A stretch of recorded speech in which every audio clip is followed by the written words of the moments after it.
Assalamualaikum warahmatullahi wabarakatuh. Selamat datang kembali di channel Selamat Untung. Terima kasih sudah setia menemani kisah-kisah penuh misteri dan ketegangan di sini. Sebelum kita mulai ceritanya, jangan lupa untuk subscribe, like, komen, dan aktifkan lonceng notifikasinya, biar kalian gak ketinggalan setiap kisah baru yang kami hadirkan. Dukungan kalian sangat berarti untuk kami terus berkembang dan menghadirkan kisah-kisah nyata yang tak hanya menyeramkan, tapi juga menyimpan pelajaran dan makna. Langsung aja, siapkan posisi duduk yang nyaman dan mari kita mulai ceritanya. Sore di desa Kalibanyu selalu datang dengan cepat.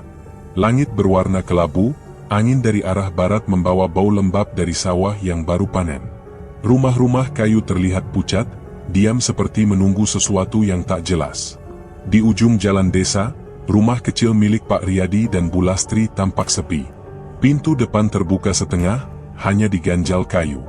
Di dalam rumah itulah Siswanto kembali tinggal, setelah bertahun-tahun pergi dari desa dengan keyakinan akan hidup lebih baik di luar. Namun yang kembali bukanlah lelaki yang membanggakan. Tubuh Siswanto kurus, wajahnya cekung, matanya seperti menyimpan beban yang tidak bisa ia ucapkan. 2 tahun lalu ia pergi sebagai suami orang, bekerja sebagai sopir angkutan dan berjualan alat elektronik bekas di Jember. Tapi sekarang, ia pulang sebagai lelaki gagal.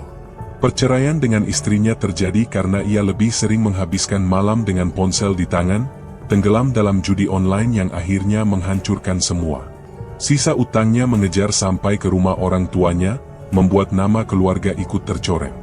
"Kamu tidur di bel belakang saja, Le," ucap Bu Lastri sambil mengelap meja makan dari debu. "Bapakmu belum bisa bicara banyak. Dia masih malu sama tetangga." Siswanto mengangguk pelan. Ia duduk di lantai, memandangi dinding rumah yang dulu terasa sempit, kini terasa jauh lebih dingin. Di sampingnya, sepotong kasur gulung dilapisi tikar plastik. Tak ada lagi ranjang, tak ada ruang. Ia hanya bisa menghela napas. Beberapa hari kemudian, Arfan datang berkunjung. Sepupunya itu masih terlihat cukup segar secara penampilan, tapi geraknya tidak tenang. Duduk sebentar, berdiri lagi. Matanya selalu memeriksa layar ponsel, lalu memandangi halaman rumah seolah ada yang dikejar. "Kerjaan gimana, Fen?" tanya Siswanto sambil menyeruput kopi hitam buatan ibunya. Arfan mendengus. "Hancur. Proyek kayu sama pabrik di Glenmore gagal total. Modal sudah kepakai semua. Uang DP nggak balik. Alat sudah pada rusak. Kamu punya karyawan kan? Gaji mereka? Telat. Aku malu tiap kali ke gudang. 1-2 sudah berhenti. Yang lain nunggu keajaiban." Siswanto menunduk. "Aku juga nggak bisa bantu, Fen. Kamu tahulah." Arfan tersenyum kecil, sinis. "Justru karena kamu nggak bisa apa-apa, kita ngobrol sekarang." Siswanto menoleh. "Maksudmu?" Arfan menurunkan suara. "Kamu pernah dengar Mbah Tirto?" "Mbah siapa?" "Tirto Seloaji. Tinggal di atas, dekat lereng barat Kalibanyu. Nggak semua orang tahu rumahnya. Tapi kalau tahu caranya, bisa ketemu." Siswanto tak langsung menjawab. Ia memandangi tembok rumah. Angin dari jendela belakang membawa bau tanah basah dan suara kodok sawah. Suasana rumah mendadak terasa sempit. "Apa dia, dukun?" tanya Siswanto pelan. "Dukun yang bisa bikin usaha balik. Tapi harus siap bayar harga. Ada caranya, ada aturannya." Bu Lastri yang tadi dari dapur keluar dan meletakkan piring kotor ke meja. Mendengar percakapan itu, ia hanya memandang Siswanto sekilas lalu masuk ke kamar. Siswanto mendekatkan wajahnya ke Arfan. "Kamu sudah pernah ke sana?" "Belum. Tapi aku sudah tanya kedua orang. Mereka berhasil. Satu dagang tembakau, satu punya bengkel. Mereka bilang nggak ada tumbal, nggak ada darah. Cuma, ya harus nurut. Kalau gagal, ya hidup tetap begini. Cuma tambah malu." Keesokan malamnya, Arfan kembali datang. Ia membawa 2 bungkus rokok, air mineral, dan 2 pisang goreng dari warung. Mereka duduk di teras rumah, hanya diterangi lampu gantung yang redup. Di kejauhan, suara gamelan dari rumah tetangga terdengar samar, bekas latihan menjelang acara sedekah bumi minggu depan. Siswanto memperhatikan Arfan yang sejak tadi tampak gelisah. Bahunya bergerak pelan. Tangan kirinya menggenggam paha. Beberapa kali ia menarik napas pelan dan menatap Siswanto tanpa berkata. "Fen," ujar Siswanto, pelan. "Kalau kamu yakin, kita berangkat. Tapi jangan tipu aku. Jangan bawa aku ke hal yang gak bisa aku tarik mundur." Arfan menatapnya. "Aku gak maksa, Le. Tapi ini kesempatan. Aku udah gak tahan hidup begini. Setiap malam tidur sama utang, bangun masih miskin. Kamu juga kan?" Siswanto tak menjawab. Malam itu mereka tidur di tempat yang sama, beralaskan tikar. Saat semua lampu sudah mati, Siswanto memejamkan mata. Tapi pikirannya tak tenang. Bayangan mantan istrinya muncul, tubuhnya, aroma tubuhnya setelah mandi, pakaian yang sering ia pakai saat menjemput Siswanto pulang kerja. Di antara kehangatan itu, ada wajah sang mantan yang berubah kesal, kecewa, lalu hilang. Berganti wajah ibunya, lalu Arfan, lalu bayangan gelap tak bernama. Pagi harinya, Pak Riyadi hanya mengangguk waktu Siswanto pamit. "Jangan bikin malu, Le," katanya pendek. Siswanto hanya menjawab dengan senyum hambar. Arfan menunggu di ujung jalan, berdiri di samping motornya. Ia sudah siap dengan ransel kecil berisi air, jas hujan, dan bungkusan roti. Siswanto ikut naik tanpa banyak tanya. Motor menderu ke arah utara, menuju jalur hutan kecil yang sudah lama tak dilalui warga. Perjalanan menanjak terasa lambat. Langit sore mulai berubah, matahari tertutup kabut tipis. Aroma hutan terasa lembab, bercampur kecut. Di tengah perjalanan, Arfan mematikan mesin dan menoleh ke Siswanto. "Kalau nanti kita sampai di rumahnya, jangan banyak tanya. Dengar, lihat, dan lakukan." Siswanto mengangguk. Motor kembali berjalan, menembus jalan setapak yang tak lagi diaspal. Tak ada suara selain ranting kering dan batu yang terinjak roda. Pepohonan semakin rapat. Langit mulai gelap. Dan di kejauhan, terlihat rumah tua berdinding kayu, berdiri di antara dua pohon besar. Rumah itu diam, tapi seperti sedang menunggu. Siswanto menarik napas panjang, tanpa sadar menggenggam lengan Arfan. Tangan Arfan terasa dingin. Rumah itu tak menyambut, tapi juga tak menolak. Langkah kaki mereka mendekat. Tidak ada suara dari dalam rumah. Tidak ada cahaya dari jendela. Tapi Siswanto merasa mereka tidak sedang berdua. Dan malam pun mulai turun perlahan. Langkah kaki Siswanto terasa berat ketika mereka memasuki pekarangan rumah tua itu. Ranting-ranting kering di bawah sandal mereka patah pelan, mengeluarkan suara renyah di antara heningnya hutan. Rumah berdinding kayu gelap itu berdiri di bawah naungan dua pohon besar yang daunnya terus bergetar meski tak ada angin. Arfan lebih dulu melangkah ke tangga teras, memandangi pintu rumah yang tertutup rapat. Ia hanya memberi isyarat mata pada Siswanto untuk tetap tenang. Napas Siswanto pendek-pendek. Keringat dingin mulai membasahi punggungnya. Tak ada suara dari dalam rumah. Tak ada lampu yang menyala. Bahkan suara malam pun seperti enggan masuk ke pekarangan rumah itu. Arfan mengetuk pintu 3 kali. Siswanto berdiri setengah langkah di belakang, memperhatikan sekeliling. Dinding rumah tampak lembab. Di sela papan kayu yang tak rapat, terlihat gelapnya ruang dalam. Tak lama kemudian, Arfan mengetuk lagi, kali ini lebih keras. "Sepi banget, Fen," bisik Siswanto. Arfan tak menjawab. Ia menoleh sebentar lalu berjalan ke pinggir rumah, menengok ke jendela. Siswanto memutar badan, mencoba melihat ke sisi lain. Di sebelah kanan, semak-semak tumbuh liar, mengelilingi batu besar yang dipenuhi lumut. Ia melangkah pelan, tapi saat itu juga, terdengar suara yang membuat tubuhnya kaku. Serak, serak, serak. Suara sapu lidi. Pelan, teratur. Seperti seseorang sedang menyapu tanah di halaman kering. Siswanto menoleh cepat. Dari celah semak, ia melihat sosok perempuan berdiri tak jauh dari pohon kelapa. Perempuan itu mengenakan gaun putih sampai menyentuh tanah. Rambutnya panjang terurai. Tangannya menggenggam sapu lidi, menyapu pelan-pelan ke arah timur. Tapi anehnya, sapuan itu tak meninggalkan bekas. Dan kaki perempuan itu tidak ada. "Fen," Suara Siswanto nyaris tak terdengar.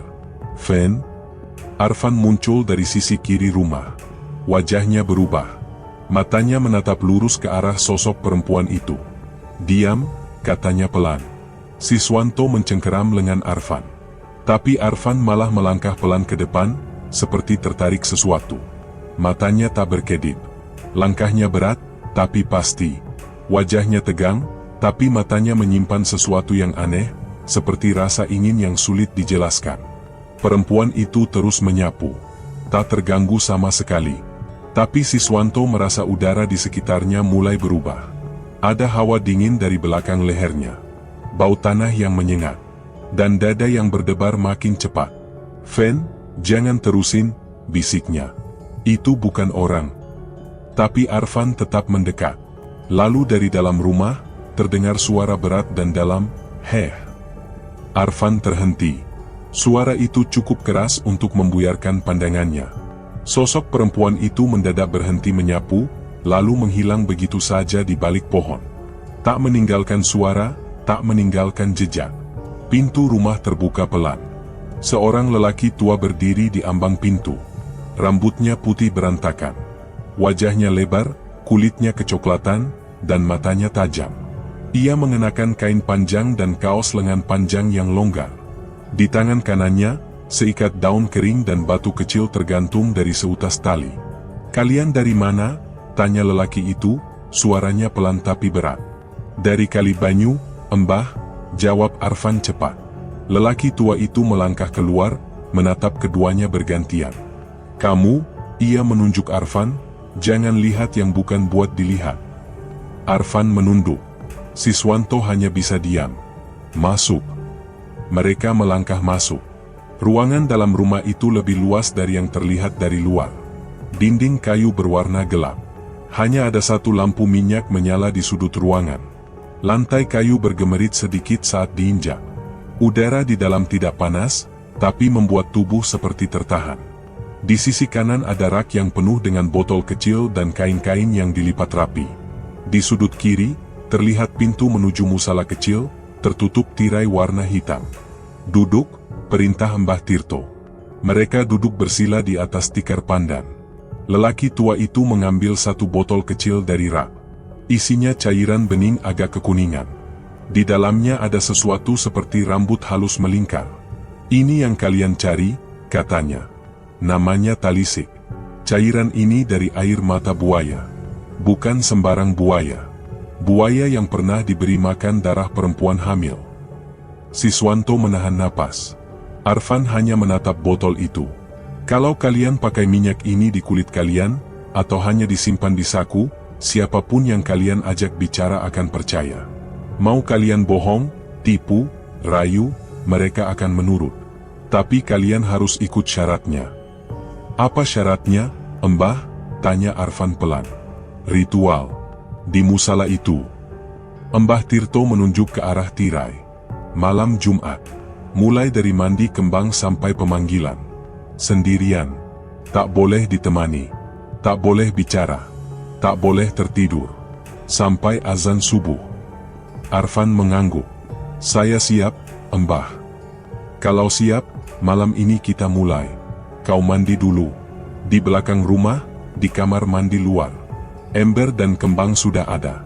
Setelah itu masuk musala. Tak boleh menyentuh pintu sampai subuh."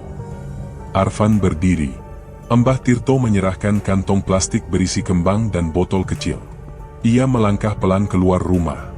Kini tinggal Siswanto dan Mbah Tirto di dalam. Suara pintu belakang tertutup pelan. Udara menjadi lebih dingin. Lampu minyak bergetar. "Kamu belum butuh talisik?"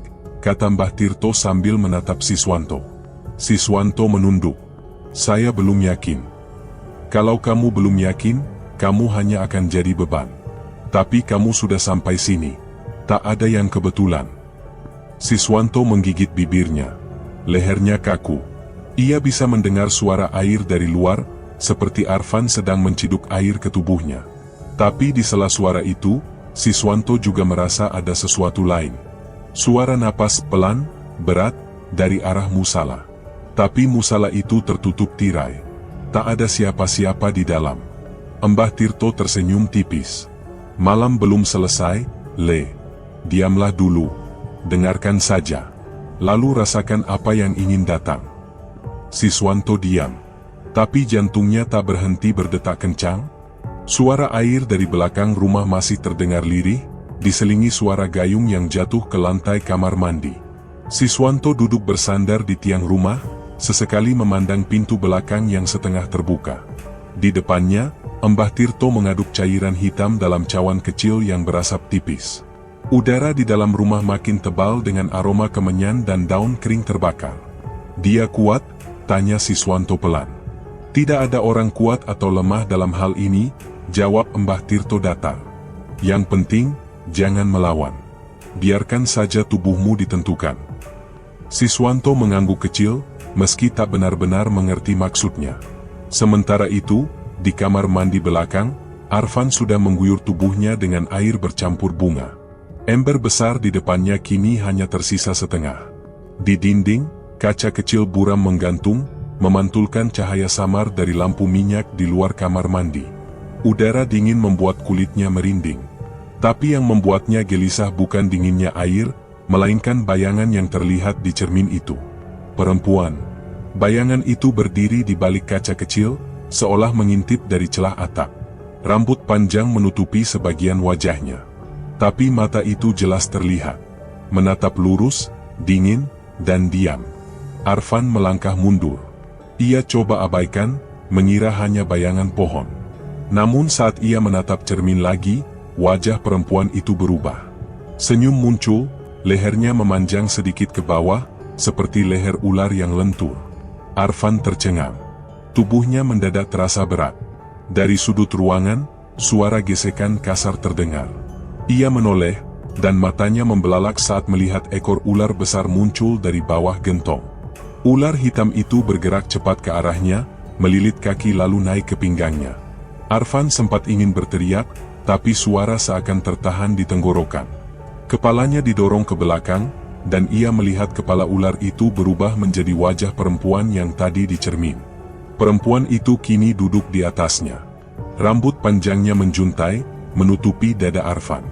Tubuhnya tidak telanjang, tapi kulit di tangan dan lehernya tampak bersisik. Sisik-sisik kecil mengilap di bawah lampu redup. Mata perempuan itu tajam, namun tidak menunjukkan marah. Tidak pula lembut. Hanya menatap. Diam. Lalu pelan-pelan tubuhnya bergerak. Tidak seperti orang, tapi seperti makhluk yang sedang mengikat dan menguasai. Arfan menahan napas. Tubuhnya tak bisa melawan. Tapi rasa takut mulai bercampur dengan sensasi yang sulit dijelaskan. Napasnya berat. Peluh dingin membasahi pelipis. Tangannya gemetar. Tapi ia tak ingin melepaskan diri. Bahkan saat perempuan itu menunduk makin dekat dan menghembuskan napas ke lehernya, Arfan hanya menutup mata dan membiarkan tubuhnya diselimuti. Tak ada kata-kata. Tak ada suara. Hanya keheningan yang pekat di antara gerakan tubuh yang perlahan menyatu. Tak lama kemudian, perempuan itu menghilang seperti kabut yang tersapu angin. Arfan terbaring diam, seluruh tubuhnya lemas. Tapi matanya masih terbuka. Dan dalam kepalanya, muncul satu pikiran, ia ingin merasakan itu lagi. Di dalam rumah, Siswanto kini sudah lebih tenang. Ia mulai membuka obrolan dengan Mbah Tirto. Pelan-pelan, ia menceritakan hidupnya. Tentang masa kecil yang keras. Tentang pernikahan singkatnya yang penuh ribut. Tentang hutang yang tak bisa dibayar. Dan satu hal yang belum pernah ia ceritakan ke siapapun, ia meninggalkan istrinya dalam keadaan hamil 2 bulan sebelum kabur ke Jember. Mbah Tirto tak banyak bicara. Ia hanya menatap lurus ke arah Siswanto, sesekali mengangguk kecil. Setelah Siswanto berhenti bicara, lelaki tua itu membuka mulut. Janin itu masih hidup. Siswanto ragu. Mungkin iya. Aku enggak pernah tahu. Mbah Tirto menarik napas panjang. Kalau kamu memang tidak punya apa-apa, kenapa tidak gunakan apa yang sudah kamu tinggalkan? Apa maksudnya? Tanya Siswanto perlahan. Mbah Tirto berdiri. Ia mengambil satu botol kecil dari rak. Di dalamnya, cairan merah gelap seperti darah yang mengering. Ia meletakkan botol itu di lantai, lalu menatap Siswanto. Ada satu jalan yang lebih cepat dari Talisik. Tapi jalan ini tidak semua orang sanggup ambil. Namanya jual janin. Bukan anak, bukan orang hidup. Tapi darah yang belum lahir. Nyawa yang belum sempat menangis. Siswanto diam. Ia tak mengerti apakah itu benar atau hanya permainan kata. Tapi di dalam dadanya, rasa panas mulai muncul. Mbah Tirto melanjutkan. Kamu tinggal cari ibunya. Pastikan janinnya belum lewat bulan ke-7. Lalu kamu bawa satu benda dari darahnya. Sisanya akan aku urus. Siswanto menunduk.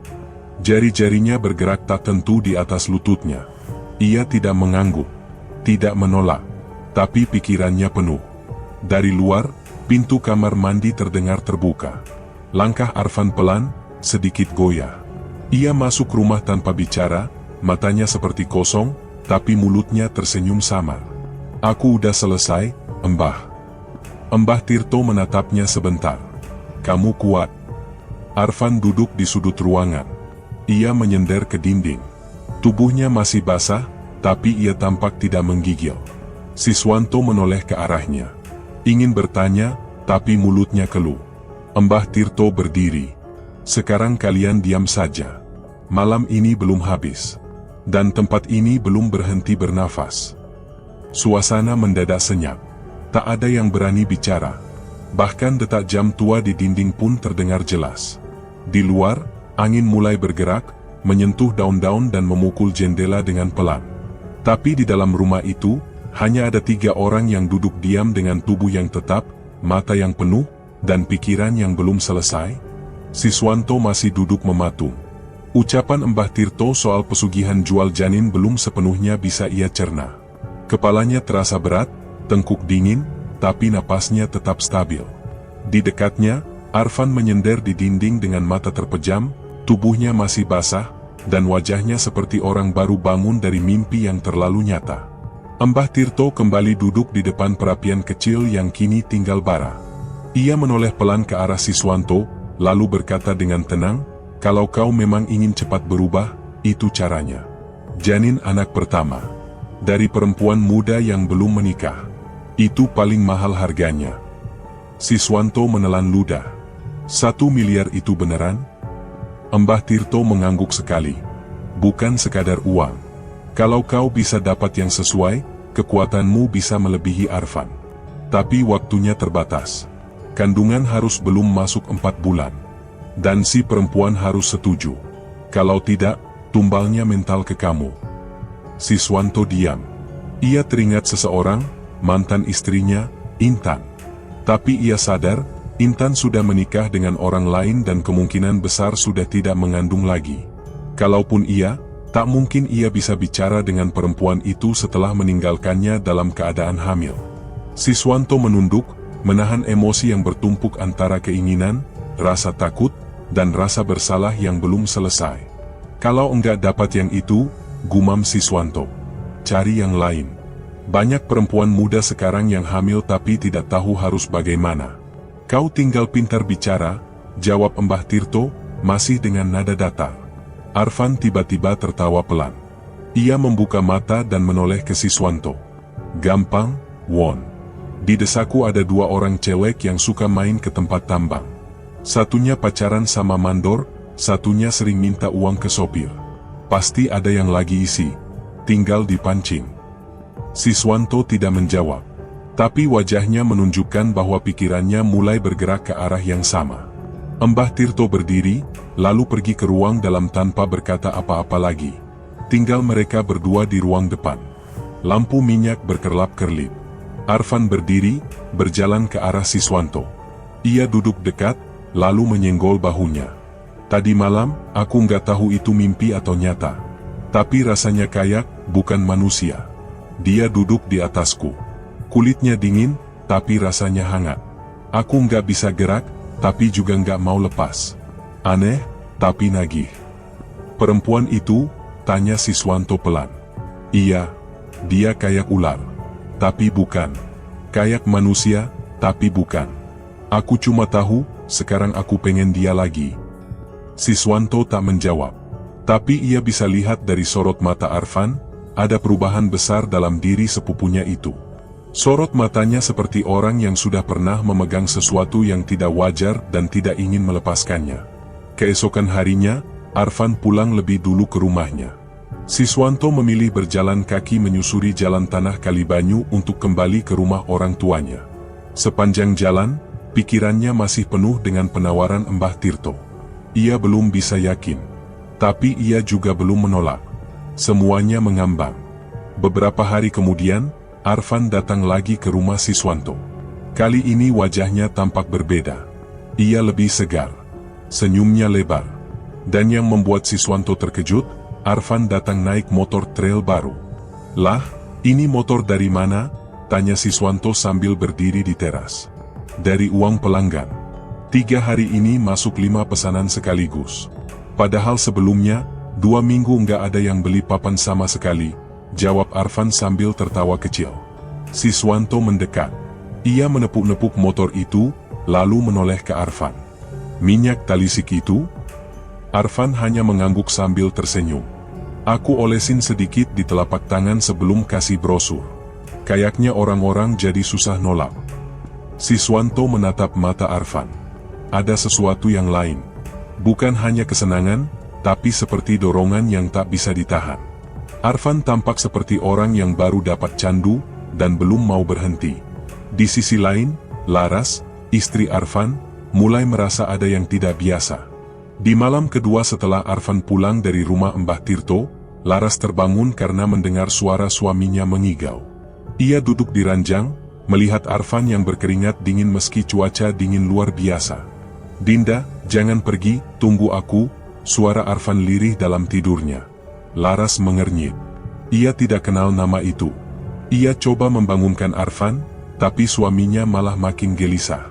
Keesokan paginya, Laras mencium bau asing di selimut. Seperti bau bunga yang terbakar, bercampur amis yang samar. Ia mencuci semua spray dan bantal, tapi bau itu muncul lagi di malam berikutnya.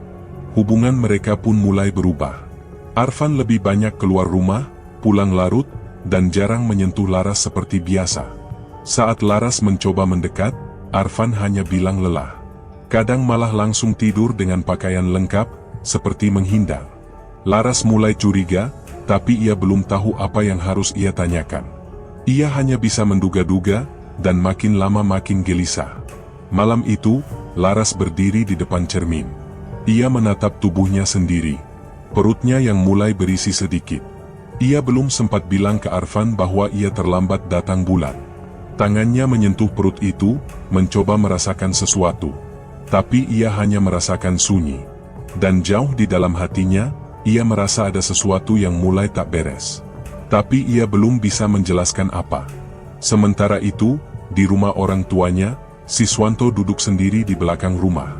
Ia menggenggam botol kecil berisi minyak talisik yang diberikan Mbah Tirto sebagai pinjaman awal. Tapi pikirannya tidak tenang. Ia terus memikirkan satu nama. Bukan Intan, tapi perempuan lain, yang baru beberapa bulan lalu sempat ia ajak bicara. Namanya Vera. Umurnya belum genap 20. Dan terakhir ia dengar, Vera tidak jadi menikah karena lelaki yang menghamilinya kabur. Vera sekarang tinggal bersama neneknya, tidak jauh dari sungai kecil di batas desa. Siswanto menggenggam botol itu erat. Napasnya dalam. Matanya menatap ke gelap malam. Dan dadanya berdebar seperti ada yang sedang mengetuk dari dalam. Suara angin yang menusuk celah dinding papan membuat Laras terbangun. Ia menoleh ke samping. Ranjang kosong. Arfan tak ada. Suaminya sudah beberapa malam sering bangun tengah malam, tapi baru kali ini Laras tak melihatnya kembali tidur. Ia turun dari ranjang, melangkah pelan. Suara langkah Arfan tak terdengar lagi. Di ruang tamu, lampu dipadamkan. Tapi di sudut rumah, dari balik pintu yang jarang dibuka, terlihat cahaya redup seperti dari lampu minyak. Pintu itu mengarah ke ruang kosong yang dulunya tak pernah dipakai, ruangan kecil yang dulunya dijadikan tempat menyimpan kayu bekas. Laras menahan napas, lalu mendekat. Ia menempelkan telinganya ke pintu. Tak ada suara, tapi cahaya itu stabil. Ia mendorong sedikit pintu, muncul celah selebar jari. Laras menyelipkan wajahnya, mengintip pelan. Ruangan itu kini beralas kain hitam, di tengahnya terdapat wadah sesaji, bunga 7 rupa, dan dupa yang mengepul perlahan. Arfan duduk bersila, telanjang dada. Di sampingnya, botol minyak talisik terbuka. Ia tampak memejamkan mata, mulutnya komat kamit. Badannya perlahan bergetar, seperti sedang menahan sesuatu dari dalam. Laras menelan ludah. Tapi sebelum ia bisa mundur, suara mendesis membuatnya diam membeku. Dari arah jendela, bayangan panjang meluncur masuk. Gelap dan besar. Seekor ular, tak seperti ular biasa. Ukurannya jauh lebih besar dari batang tubuh manusia. Lidahnya menjulur pelan, matanya menyala samar dalam temaram. Tubuh ular itu bergerak melingkar, membelit kaki Arfan, lalu naik pelan ke pinggang dan dada. Laras hendak berteriak, tapi tenggorokannya tercekat. Tubuh Arfan terangkat sedikit, seperti melayang perlahan. Ia mulai mengerang pelan, napasnya putus-putus. Sosok perempuan muncul dari belakang punggungnya, tubuhnya telanjang, kulitnya berkilat seperti sisik yang halus, rambutnya panjang hingga menyentuh lantai. Matanya menatap kosong, tak berkedip. Ia memeluk Arfan dari belakang, menggesekkan tubuhnya perlahan, lalu membisikkan sesuatu ke telinga Arfan. Laras jatuh terduduk. Air matanya menetes tanpa suara. Ia tak bisa menoleh. Matanya tak sanggup berpaling, meski tubuhnya gemetar hebat. Ia menyaksikan Arfan seperti sedang dipuaskan oleh sesuatu yang tak ia pahami. Hawa panas dari dalam ruangan itu membuat kulitnya merinding, bukan karena dingin, tapi karena ketakutan yang tak bisa didefinisikan. Ia mundur perlahan, lalu bangkit dengan sisa tenaga dan lari masuk ke kamar. Di tempat lain, Siswanto duduk di bangku plastik depan warung kecil di pojok jalan dusun. Di depannya, Leni menata botol-botol minuman ringan di etalase. Gadis itu mengenakan daster lusuh yang melekat karena udara sore yang lembab. Wajahnya masih lugu. Rambutnya diikat asal. Sesekali ia tersenyum kecil saat Siswanto melempar lelucon. "Len, kamu nggak kepanasan kerja terus dari siang?" tanya Siswanto sambil menyodorkan es teh manis yang baru dibelinya. Leni menerima minuman itu. "Biasa, Mas. Namanya juga bantu-bantu nenek." Siswanto mengangguk, matanya tak bisa menyembunyikan cara pandangnya. Ia menatap leher Leni yang basah keringat, bahunya yang terbuka sebagian karena tali dasternya longgar. Beberapa minggu terakhir, Siswanto memang intens mendekati gadis itu. Ia sering mampir membawa makanan kecil, kadang mengantar pulang, sesekali memperbaiki genteng bocor rumah nenek Leni. Semuanya dilakukan dengan senyuman dan perhatian. Di mata warga, itu hanya sikap baik seorang lelaki yang merasa kasihan pada anak muda tak punya ayah. Tapi dalam hati, Siswanto terus dihantui waktu. Ia tak boleh terlambat. Leni harus hamil sebelum melewati bulan keempat, jika ingin pengorbanannya dianggap sah dalam pesugihan yang ditawarkan Mbah Tirto. "Mas Wanto, besok libur kerja?" tanya Leni pelan.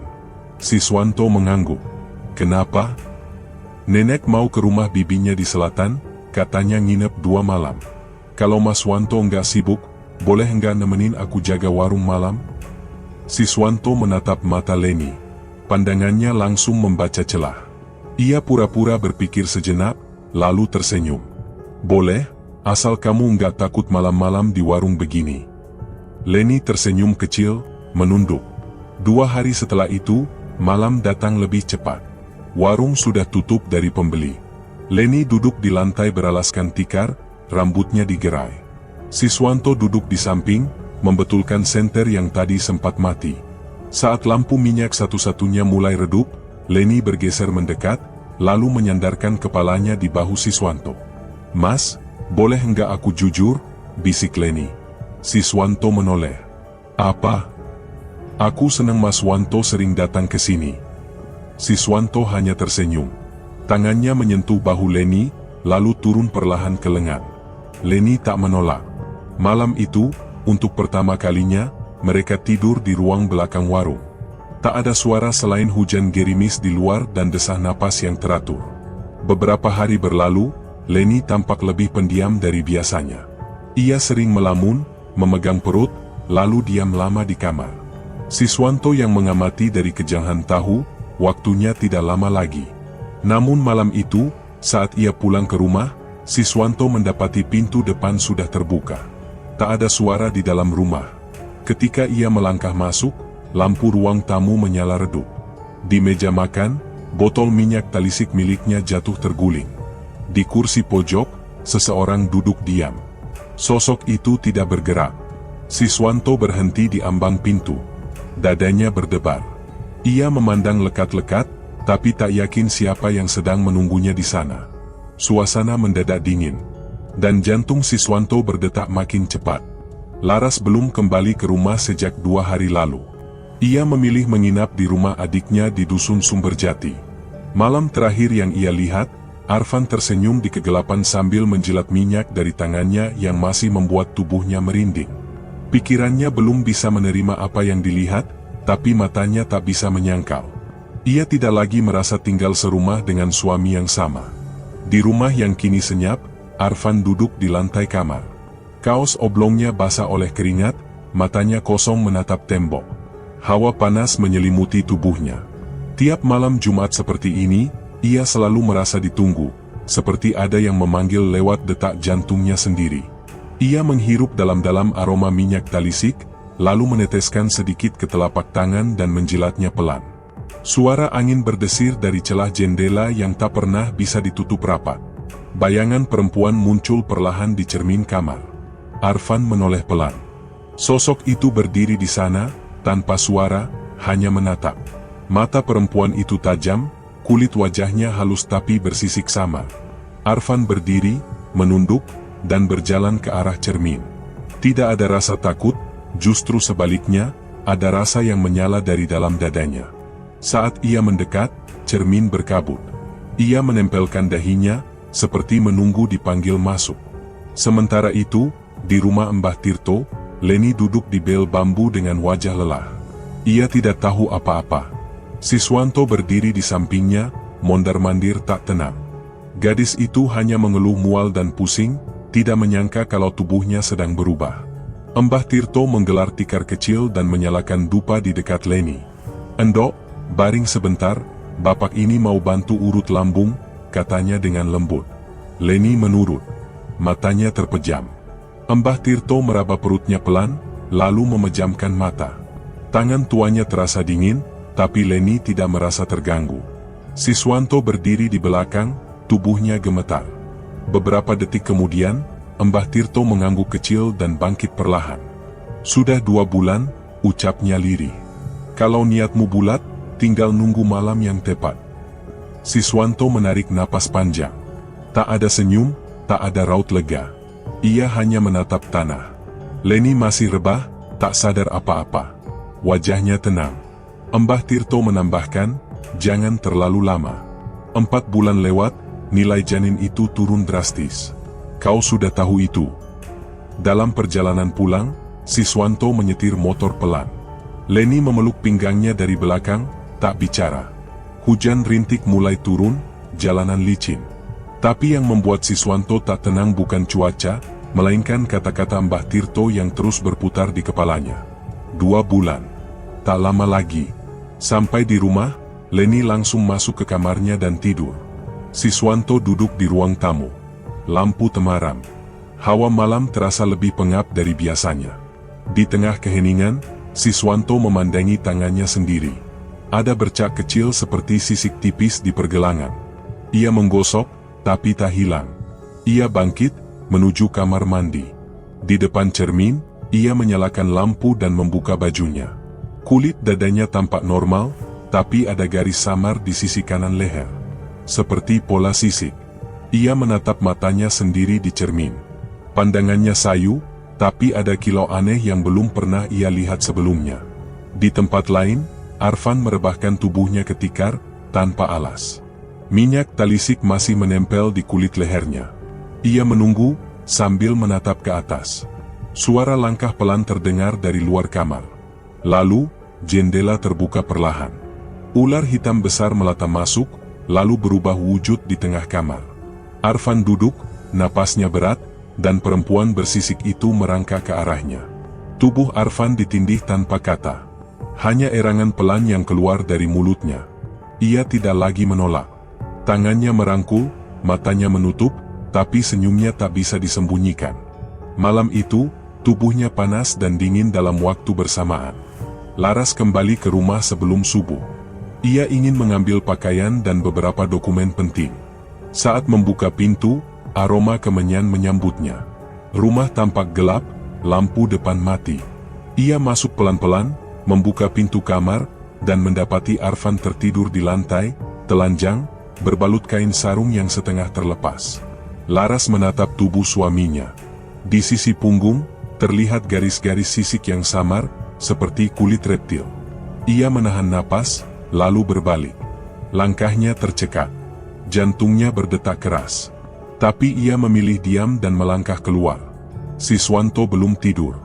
Ia duduk di depan rumah, rokok habis setengah. Ketika Laras lewat, mereka saling menatap sebentar. Tak ada sapaan. Hanya mata yang menyimpan rasa tak tenang, masing-masing dengan rahasia yang belum siap diucapkan. Leni masih terbaring di atas tikar pandan, napasnya tenang. Di sekitar tubuhnya telah dilingkari bunga setaman dan minyak zaitun yang diteteskan oleh tangan Mbah Tirto sendiri. Bau dupa kemenyan memenuhi seluruh ruangan, mengambang dan pekat hingga membuat kepala Siswanto terasa berat. Ia berdiri di pojok kamar tengah, memandangi tubuh Leni yang tertutup selendang tipis. Dadanya berdebar keras. "Sudah siap?" tanya Mbah Tirto pelan, tapi tegas. Siswanto tak menjawab. Ia hanya menunduk. Tangannya mengepal, dingin oleh keringat. Di luar ruangan, suara burung hantu terdengar jelas. Langit mendung tanpa angin. Semua terasa berat. Hawa di dalam rumah itu seperti tak bersahabat, membuat tengkuk Siswanto kaku. "Ini bukan waktunya ragu, Le," ucap Mbah Tirto lagi. Ia duduk bersila di depan Leni, di sisi kepalanya, sambil mulai membacakan doa-doa dalam bahasa yang tidak dipahami Siswanto. "Janin ini berharga. Lebih dari harta manapun yang pernah kau lihat." Suara itu masuk ke telinga Siswanto, tapi tidak langsung menggoyahkan niatnya. Yang terbayang malah wajah Leni, polos dan selalu tersenyum setiap pagi menyambutnya. Ia teringat tangan gadis itu yang selalu menyiapkan kopi tanpa diminta. Juga saat-saat tubuh mereka menyatu dalam diam, di kamar kecil dekat dapur warung tempat Leni bekerja. Namun pikiran itu segera terhempas ketika mendadak angin dingin menyapu ruang tengah. Api lilin bergetar.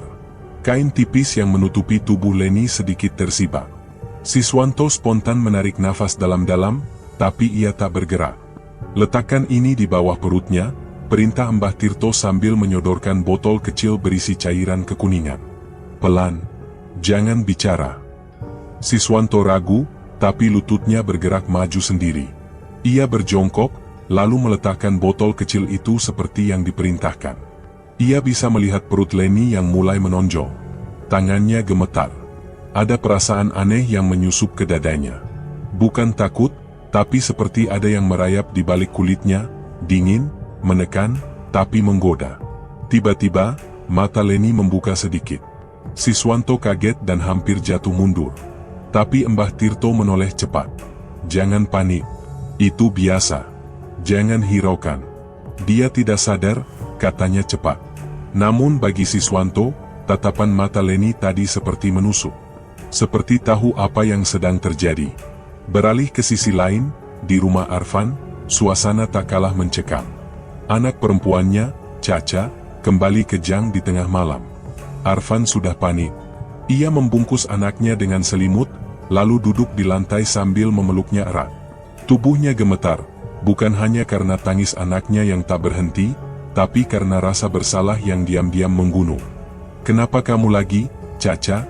bisiknya dengan suara parau. Beberapa menit sebelumnya, Arfan baru saja selesai melakukan ritual Jumat malamnya. Tapi entah mengapa, sesajen yang ia letakkan tadi sore seperti tak disentuh. Tidak ada bekas apapun. Bahkan jejak ularnya pun tak ada. "Ini pasti salahku," gumamnya, putus asa. Ia mengambil minyak talisik yang kini tinggal setengah botol, lalu membasuh tangan anaknya dengan itu. Tapi tubuh Caca justru makin panas. Kepanikan menyelimuti Arfan dari ujung kaki sampai kepala. Tak ada yang bisa ia lakukan. Ia hanya bisa memeluk anaknya lebih erat. Pagi harinya, Laras datang kembali. Tapi hanya untuk mengambil baju dan membawa anaknya ke bidan desa. Aku nggak mau tinggal sama kamu lagi, Fen. Aku takut. Ini semua bukan rumah kita lagi, kata Laras datar. Arfan tidak menjawab. Ia hanya berdiri kaku di depan pintu, memandangi punggung istrinya yang menjang sambil menggendong Caca. Perasaannya hampa, tapi tak ada daya untuk menahan. Kembali ke rumah Mbah Tirto, prosesi tengah berlangsung. Leni masih terlelap. Mbah Tirto sudah mulai menaburkan serbuk dari bungkusan kain merah ke sekeliling tubuh Leni. Aroma tajam dari ramuan itu menyesakkan dada. Siswanto berdiri kaku, matanya tak berkedip. Namun saat itu juga, sebuah suara lirih terdengar dari pintu belakang. "Mas?" Siswanto menoleh cepat. Suara itu terlalu jelas. Ia kenal suara itu. "Mas, kamu di sini?" terdengar lagi. Jantung Siswanto serasa berhenti. Ia mengenali suara itu. Itu suara mantan istrinya, Ika. Ia menatap Mbah Tirto. Itu suara. "SSTT," bentak Mbah Tirto cepat. "Jangan bicara. Jangan menoleh lagi." Tapi suara itu semakin dekat. Langkahnya terdengar berat, seperti menyeret kaki di atas tanah yang basah. Lalu pintu belakang bergetar perlahan. "Deh. Siswanto mematung. Keringat dingin mengalir di pelipisnya. "Aku tahu kamu di dalam, Mas." Ia tak tahan. Langkahnya mundur 1, 2, lalu ia berbalik dan melangkah ke arah pintu dapur. "Jangan dibuka," teriak Mbah Tirto. Tapi Siswanto tak peduli. Tangannya sudah menggenggam gagang pintu. Napasnya berat. Seluruh tubuhnya gemetar. Ketika daun pintu itu mulai terbuka, bau amis menyergap. Udara di dalam mendadak membeku. Mata Siswanto membelalak. Apa yang ia lihat membuat seluruh isi perutnya terasa naik ke tenggorokan. Tapi belum sempat ia bersuara, Mbah Tirto berteriak keras dari dalam ruangan. "Siswanto, kau sudah membuka gerbang yang tak boleh dibuka." Dan suara pintu menutup sendiri dengan keras dari belakangnya. Siswanto masih berdiri di sisi ranjang saat tubuh Leni kembali meronta pelan. Matanya terpejam, tapi tangisnya terdengar jelas, napasnya memburu, dan bibirnya komat kamit seperti memohon sesuatu yang tak jelas. Di sudut ruangan, Mbah Tirto menaburkan sesuatu ke dalam mangkuk tanah liat yang mengepulkan asap. Bau tajam menyengat hidung, membuat Siswanto nyaris muntah. Ia tak tahan lagi. Langkahnya gontai mendekati Mbah Tirto. "Mbah, saya nggak sanggup. Tolong, batalkan saja," ucap Siswanto pelan tapi gemetar. Mbah Tirto tetap menatap ke asap yang melingkar di atas mangkuk, tidak langsung menjawab. Wajahnya dingin, tak ada perubahan sedikit pun. "Perjanjian sudah dimulai sejak kau menindih gadis itu dengan niat menjual isinya. Waktu itu kau tersenyum, ingat?" Suaranya datar, pelan, tapi seperti mengiris ke dalam kepala Siswanto. "Tapi saya nggak sangka bakal kayak gini." "Leni nggak salah apa-apa, Mbah," desa Siswanto, lebih lirih. Mbah Tirto membalikkan tubuhnya. Matanya tajam, memancarkan tekanan yang kuat. "Kau pikir jalan ini untuk orang yang punya rasa kasihan? Kalau begitu dari awal kau tidak cocok. Tapi sayangnya, tidak bisa mundur. Mundur hanya akan membuka pintu lain. Pintu yang menjemputmu dengan cara lebih kejam." Siswanto terdiam. Leni masih terbaring, tubuhnya mulai diam, tapi napasnya tidak teratur. Keringat membasahi leher dan pelipisnya. Tangannya mengepal sendiri di atas perut. Siswanto melirik sesajen yang belum tersusun rapi. Ia mulai goyah, ingin lari, ingin membatalkan semuanya. Tapi bayangan wajah anak pertamanya, bayangan dirinya kembali miskin, kembali jadi lelaki yang ditertawakan, membuat kakinya tetap berdiri di situ. Sementara itu, di sisi lain, Arfan menatap cermin di kamar mandi rumahnya. Lampu temaram membuat bayangannya samar. Tapi makin lama ia memicingkan mata, makin jelas tampak garis-garis seperti sisik di pipinya sendiri. Tangannya ikut gemetar. Ia mengangkat tangan kiri, dan cermin menampilkan gerakan yang sama, tapi bukan lagi tangan manusia. Sisik kasar, ujung kuku yang runcing, dan urat berdenyut tampak di bawah kulitnya. "Bukan, ini bukan aku," gumam Arfan pelan, lalu meraih sisi wastafel agar tak jatuh. Tiba-tiba mulutnya terasa panas. Dari dalam tenggorokan, cairan hangat naik mendadak, dan ia muntah darah ke lantai. Tubuhnya lemas. Ia ingin keluar, tapi lututnya tak bisa menopang. Ia tersungkur di depan cermin, napasnya sesak.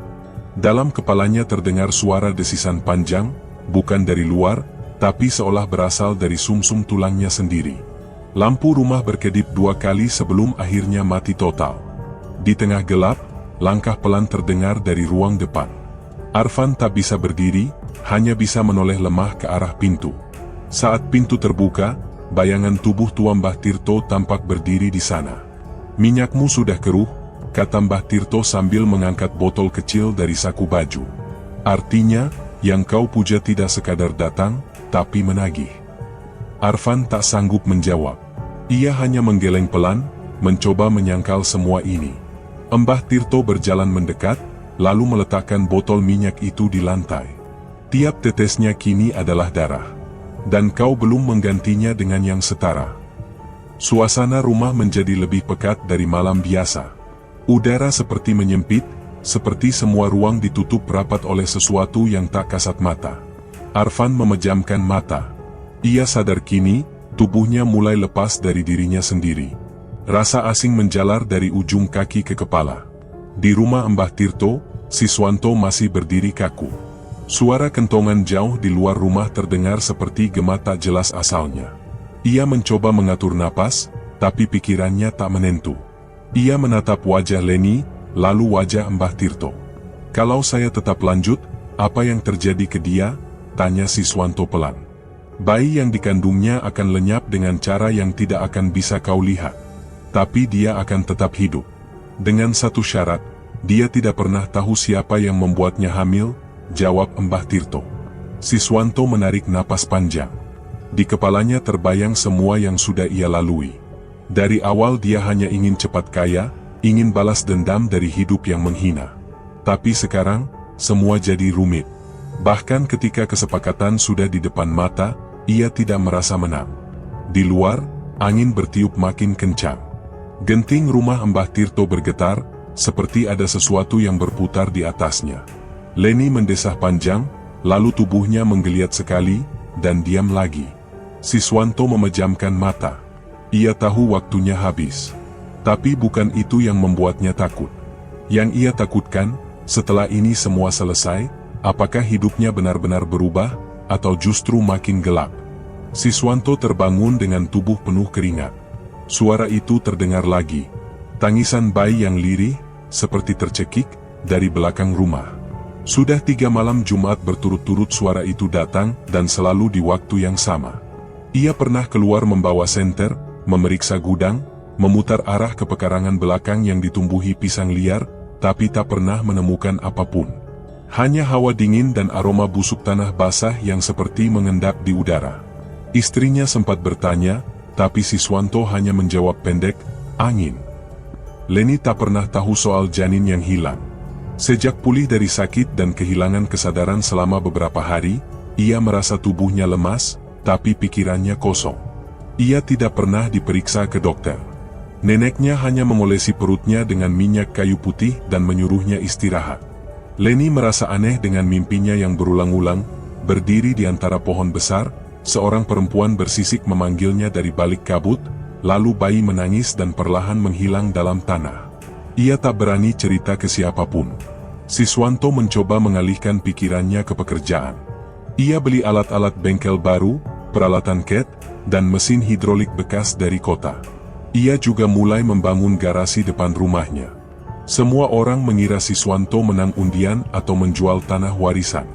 Tak ada yang berani bertanya langsung karena sejak punya uang, Siswanto lebih jarang keluar rumah, jarang bersosialisasi, dan lebih sering bicara sendiri. Ia duduk berjam-jam di bangku teras sambil memandangi tanah kosong di belakang rumah. Sesekali ia menyebut nama Nyoy Chandraningrum pelan, hampir tak terdengar. Di sisi lain, rumah Arfan tak berpenghuni. Setelah Laras pergi, rumah itu tertutup. Tetangga sering mencium bau menyengat dari arah dapur, tapi tak ada yang berani masuk. Hingga suatu malam, seorang warga yang lewat hendak buang air kecil di kebun belakang melihat seekor ular besar melata perlahan dari jendela rumah Arfan. Ular itu berkilau seperti berminyak, dan matanya merah. Esoknya, warga kumpul. Tapi saat mereka membuka pintu, rumah sudah kosong. Hanya ada bekas darah kering di lantai dan bau busuk menyengat. Barang-barang di dalamnya masih lengkap, tapi tak ada tanda-tanda Arfan pernah keluar membawa koper atau kendaraan. Laras pulang beberapa hari setelahnya. Ia hanya ingin mengambil pakaian dan surat-surat penting. Saat membuka pintu, ia langsung muntah. Bau busuk itu begitu pekat. Ia masuk sambil menutup hidung dengan kerudung. Langkahnya terhenti di dapur. Lantai penuh noda gelap yang sudah mengering.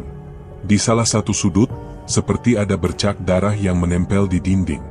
Ia mendekat, tapi lantai tiba-tiba bergetar pelan. Suara gesekan terdengar dari bawah ubin. Laras berlari keluar tanpa menoleh lagi. Ia tak kembali sejak itu. Beberapa warga mulai menyebarkan cerita bahwa Mbah Tirto telah pindah. Katanya ia pindah ke desa yang lebih dalam, dekat pesisir. Tapi sebagian percaya Mbah Tirto tak pernah benar-benar pergi. Ia hanya menghilang setelah menyelesaikan satu siklus perjanjian. Konon, minyak talisik yang dulu ia simpan kini sudah berpindah tangan. Beberapa pemuda mencarinya dan konon ada yang berhasil membelinya dengan mahar mahal. Mereka bilang minyak itu kini dipakai sebagai penglaris. Tapi tiap malam Jumat, siapapun yang menyimpannya harus membakar kemenyan dan menyebut nama Nyoi Chandraningrum dengan benar, atau rumahnya akan dihampiri sosok bersisik dengan mata merah. Siswanto tak pernah cerita pada siapapun tentang suara tangisan bayi itu. Ia mencoba mengabaikannya. Tapi suara itu makin sering, kadang terdengar seperti dua suara sekaligus. Tangisan yang saling bersahutan, lalu tiba-tiba hening. Pernah sekali ia membuka jendela saat suara itu datang, dan melihat tanah belakang rumahnya sedikit mereka seperti habis digali. Tapi esoknya, tanah itu kembali rata. Siswanto hanya duduk di teras, tak berani bicara pada siapapun. Ia tahu uang itu bukan cuma hadiah. Ada harga yang belum sepenuhnya lunas. Suatu malam, ia mencoba tidur lebih awal. Tapi baru saja menutup mata, suara ketukan terdengar dari dapur. Ia menahan napas. Ketukan itu teratur. Pelan, tapi jelas. Ia bangkit, mengambil senter, dan membuka pintu dapur. Tak ada siapapun. Tapi di lantai, tepat di depan pintu, ada tetesan cairan hitam yang masih basah. Siswanto mundur perlahan, menutup pintu, dan kembali ke kamarnya. Tapi malam itu ia tidak tidur. Ia duduk di pojok kamar, menggenggam bantal, menatap keluar jendela yang tertutup tirai tipis. Di tanah Kalibanyu, cerita tentang Nyoi Chandraningrum tidak lagi dianggap dongeng. Orang-orang mulai menyebut namanya lagi, terutama mereka yang usahanya macet, yang rumah tangganya retak, yang sudah tak tahu harus berbuat apa. Minyak talisik kini bukan lagi rahasia.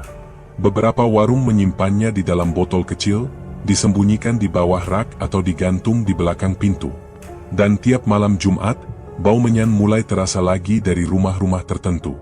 Mereka yang memakai, tahu satu hal, jangan sekalipun melupakan upeti. Karena yang datang bukan hanya berkah, tapi juga penagih janji. Siswanto duduk di teras, seperti biasa. Tapi malam itu matanya kosong. Tangannya menggenggam sesuatu. Botol kecil berisi minyak talisik. Ia memeluknya seperti anak kecil yang mencari perlindungan. Di kejauhan, suara tangisan bayi kembali terdengar. Tapi kali ini, ada langkah kecil yang mengikuti suara itu.